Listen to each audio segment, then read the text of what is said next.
Bossing! Kamusta ang buhay-buhay?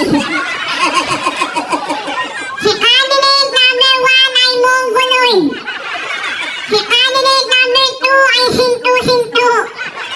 Ako naman po ay Momo. Welcome to Miss May Kapansanan. By the way, my name is Angelo Peña. Tama po kayo. Momo ang kapitan nyo. Sa sobrang pagmamahal ko sa Tinahero, pati ka-contest na to, sinalihan ko.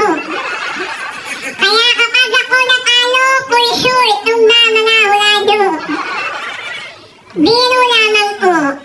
I always believe that tonight is the battle not just of physical beauty, but rather, tonight is a battle of inclusivity. Dahil ngayong gabi, papatunayan po namin mga baklang pangit na kahit kami po ay hindi nabiyayaan ng kagandahang panlabas, kami naman po ay narito. Dumayo ka po mula sa iba't ibang sulok ng Pilipinas upang magbigay ng kasiyahan dito sa inyong barangay na nasasakupan. Candidate number 1, ang sabi mo, bingot ako. Tama ka, panot ka naman.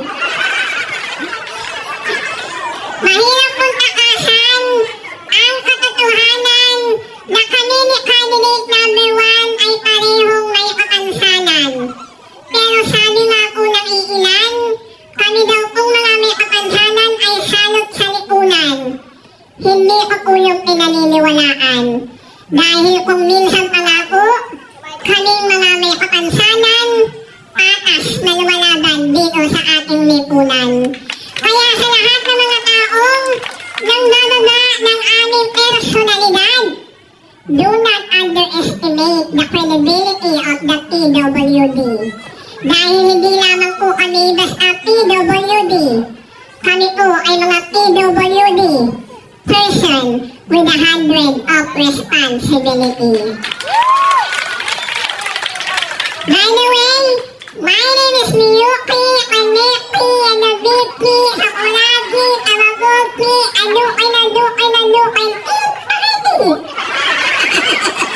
all the way from the land of USA, United Squatters Area. Hindi naman po ako napanood sa Miss Q&A ng It Showtime at sa Sapper Serena ng It Bulaga.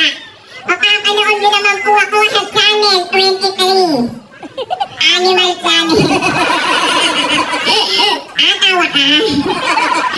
Sabay-sabay ko na yung palakpakan at siyawan.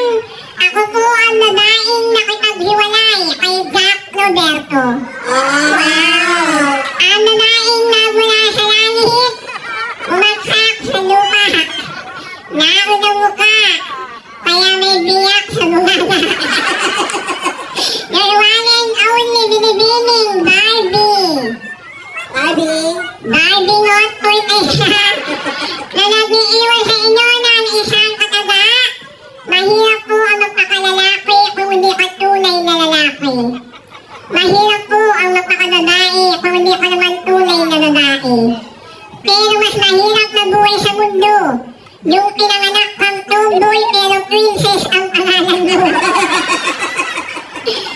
Other board of judges, I am your candidate number 3 na naniniwala po sa isang kasabihan na ngayong gabi, kahit ako ay may kapansanan, may isang baklang may kapansanan na kukurunahan dito sa Tinahero o Rally, Bataan.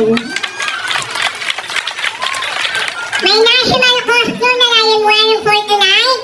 Ito po ay sumisimbolo at sumasalamin sa mga magigiting po nating magsasaka ng ating bansang Pilipinas. Na mula umaga, tanghali at gabi ay nagsasaka upang may maipakain sa pamilya. Kaya nananawagan po ako sa Administrasyong Marcos. Wala pong personalan.